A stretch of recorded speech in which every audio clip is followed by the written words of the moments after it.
بسم اللہ الرحمن الرحیم۔ السلام علیکم ناظرین۔ 13 مارچ 2024 ہماری جو ویڈیو کا ٹاپک ہے وہ آپ نے دیکھ لی ہے۔ کاروباری افراد کے لیے بڑی مشکل ہے اور وزیر اعظم شہباز شریف نے بڑے خطرے سے آگاہ کیا ہے۔ شہباز شریف نے ایک علیحدہ قسم کا ایک بیان جاری کیا تھا جس میں شہباز شریف صاحب نے بہت ساری انٹرٹینمنٹس کے اوپر بات کی اور بہت سارے مسائل کے اوپر بات کی، جس کو دیکھ کر پاکستان کے اندر جو جتنے بھی کاروباری افراد یا جتنے بھی لوگ جو انویسٹمنٹ کرنا چاہتے ہیں، کہیں نہ کہیں کوئی بینک میں پیسے سیو کرنا چاہتا ہے، کوئی انڈسٹری میں انویسٹمنٹ کرنا چاہتا ہے، کوئی ایکسپورٹ میں انویسٹمنٹ کرنا چاہتا ہے، کوئی امپورٹ میں انویسٹمنٹ کرنا چاہتا ہے، یہ اس کے لیے بہترین قسم کی ویڈیو ہے۔ شہباز شریف نے کل کہا جی تباہ حال ملکی معیشت کی گہری سرجری ضروری ہو چکی ہے۔ ان کے مطابق یہ ہے کہ پاکستان کی جو معیشت ہے وہ بالکل تباہ ہو چکی ہے اور اس میں اب لانگ ٹرم پلاننگز کے اوپر یہ بات ہو رہی ہے۔ اس بات کا مطلب یہ ہے ملکی معیشت کی گہری سرجری سے مراد یہ ہے کہ لانگ ٹرم پلاننگز ہے، یعنی عوام اس چیز کے لیے تیار ہو جائیں کہ اب لمبے عرصے کے لیے آپ کو ویٹ کرنا پڑے گا۔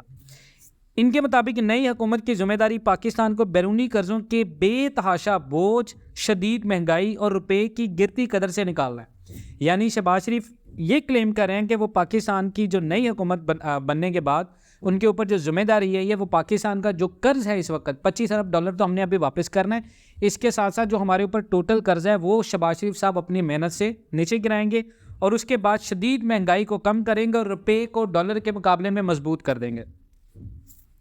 اس کے بعد جو شہباز شریف صاحب کو رپورٹس ملی ہیں، ان رپورٹس کے بعد وزیر اعظم نے اپنی کابینہ کے ارکان کے حوالے کی گئی وزارتوں کا اعلان کرتے ہوئے انہیں وہ بڑی ذمہ داریاں سونپ دی ہیں جن کا مقصد ملک کو اس وقت درپیش کئی طرح کے بحرانی حالات کا جو ہے وہ تدارک ہے۔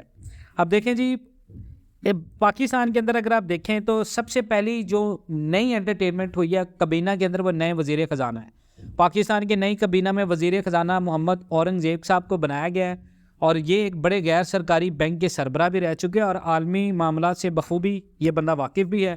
اور محمد اورنگزیب صاحب ماضی میں بھی شہباز شریف کے وفادار افراد کے گروپ سے تعلق رکھنے والے واحد ٹیکنوکریٹ ہیں۔ اب یہاں پر کاروباری افراد اور پاکستان کے اندر جو IMF کے ساتھ مذاکرات ہیں ان کو لے کر جو نئے وزیر خزانہ ہیں ان کا جو مشن ہے وہ قدرے یہ ہے کہ یہ کافی زیادہ مشکل فیصلے کرنے جا رہے ہیں۔ اور مشکل فیصلوں میں کیا ہوگا؟ پاکستان کے اندر مہنگائی ایک دفعہ آئے گی، پاکستان کے اندر ایک دفعہ ایکسچینج ریٹ میں تھوڑا سا تناؤ پیدا ہوگا، چیزیں اسٹیبلٹی کی طرف آئیں گی لیکن تھوڑا سا وقت لگے گا۔ اس کے بعد دوسری چیز ہے معاشی مشکلات۔ شہباز شریف صاحب نے کہا جی دوسری چیز ہمیں جو پریشان کر رہی ہے وہ یہ ہے کہ شہباز شریف صاحب ایک نازک حکومتی اتحاد کی سربراہی کر رہے ہیں اور ان کی حکومت کو پاکستان مسلم لیگ اور ان کی ایک طویل المدتی حریف اگر آپ دیکھیں تو سیاسی جماعت پاکستان پیپلز پارٹی کی حمایت حاصل ہے اور اس حکومت چند چھوٹی سیاسی جماعتیں بھی شامل ہیں۔ اب سوال یہ ہے کہ معاشی مشکلات کیا ہیں؟ معاشی مشکلات پاکستان کی معیشت کا اس وقت انحصار ہے عالمی ادارے IMF کے قرضوں پر، مگر ساتھ ہی پاکستان کو اس ادارے کے بہت بڑے قرضے بھی واپس کرنے اور اس لیے نئی حکومت کو ایک ایسی پنکچول اور مؤثر پروگرام کی ضرورت ہے جو لمبے عرصے کے لیے پاکستان کی معیشت میں مثبت اثرات کی وجہ بن سکے۔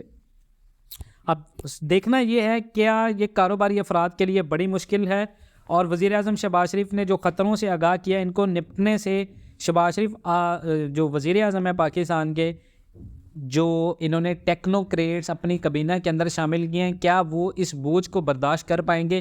یہ آپ دیکھیں گے نیکسٹ انشاءاللہ پاکستان کے اندر۔ باقی انشاءاللہ ملتے ہیں نیکسٹ ویڈیوز میں، تب تک کے لیے اللہ حافظ۔